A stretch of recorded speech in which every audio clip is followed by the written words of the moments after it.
Don't look now, everybody. The Panthers are coming. Feel like Deion Sanders, like, oh, we coming.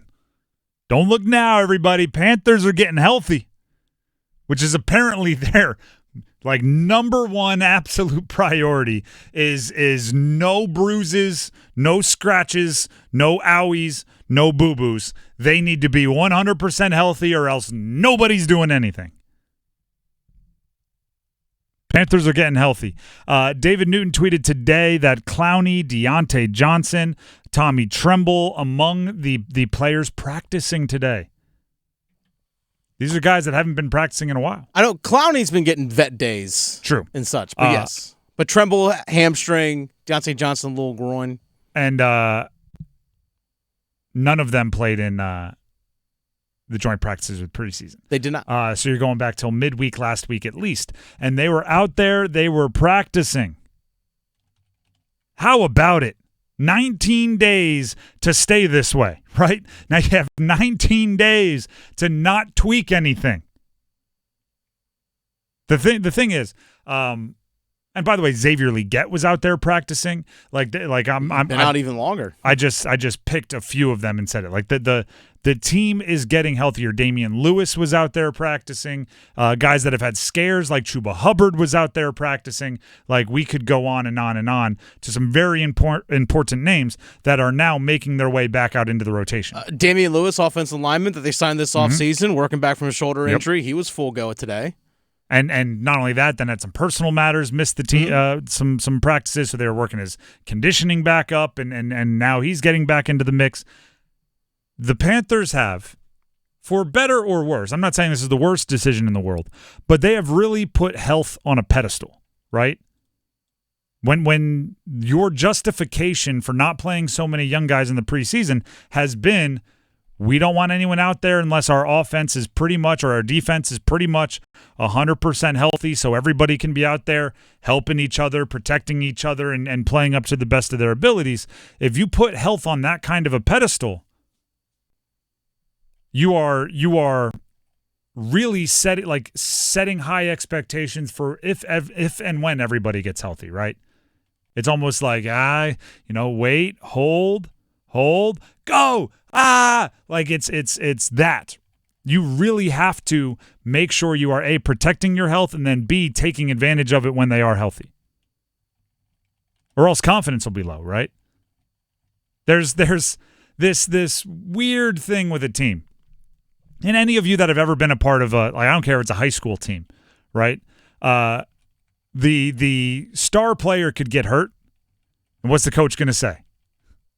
Next man up, right? Next man up. And everybody in your own brain, you're like, we are in a really tough place here. This is not going to go well for us. But you have to kind of sell that, like, the health of one person or the health of a few individual people is not going to completely ransack your ability to live up to your goals. But non-verbally, that's kind of what the Panthers have been saying, right?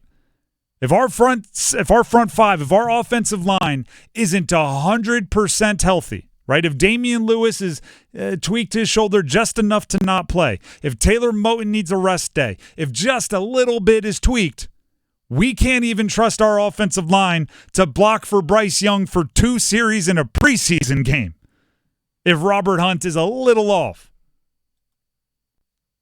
So now that you're getting healthy, you better stay healthy, right? Because what if you go into week 1 with a starting offensive lineman down? Coach didn't even trust us to block the Bills' second stringers in preseason week 3 without Damen Lewis. Now we're going into week 1 of the real stuff without Damen Lewis. Getting healthy, you better live up to it. And by the way, I talked about the Bills in week 3. We don't actually know if the starters are going to play or not. We don't. Dave Canales, we have this audio here. He's open to having starters play on Saturday. I'm open to playing our guys this week. The same thing I told you after the game is true, though. We have to look at what does that group look like if we put everybody out there. Are there enough of those guys to say, man, this is valuable for us to get these reps? Once we start to get into the depth of different positions, that kind of forces our hands sometimes on, can we play guys or do we need to play them? So again, today was a hard practice. Tomorrow's going to be another hard one. So for me, I have to make sure we get through these 2 days and I collect that information and make the decision as we go forward. I'm telling you, if anybody says, hey, trainer wants me to sit this one out, you're all sitting out.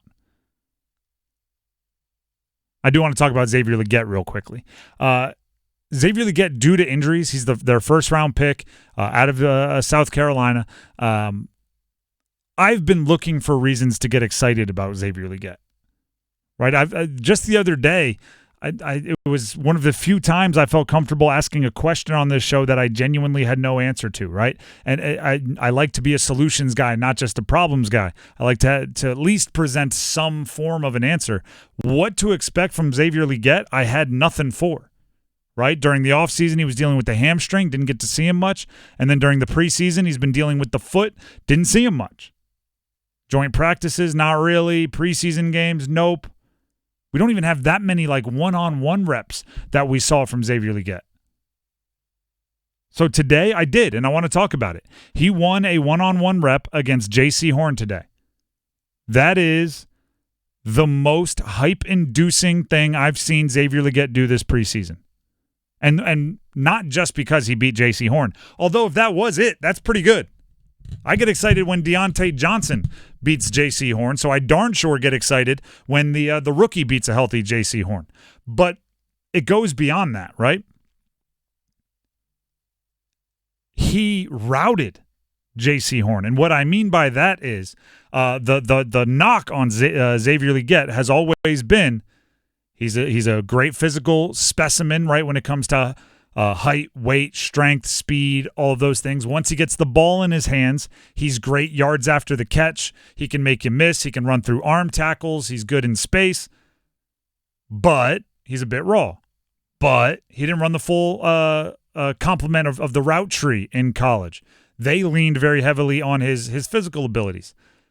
The route that he won against J.C. Horn was not hey, I'm going to run in a straight line, throw it up, I'm bigger, stronger, faster than you.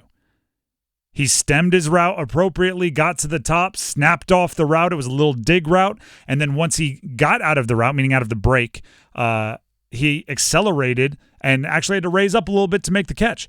It was, and while beating J.C. Horn, he didn't dust him by any chance. So the catch had to be, I wouldn't call it contested, but you could at least hear footsteps. It was a really, really good, high-level NFL wide receiver play. And I hadn't seen that from Xavier Legette yet. And that's, in a nutshell, what I'm talking about with this team getting healthy. Right? As they get healthy, this is when we should start being dazzled, right? This is the team that Dave Canales put together and has been so optimistic about, right? This is the team that he's so excited to play football with. And you look at the offensive line and you have the two new guys. You have the holdovers that they chose to keep. You have the full complement of wide receivers.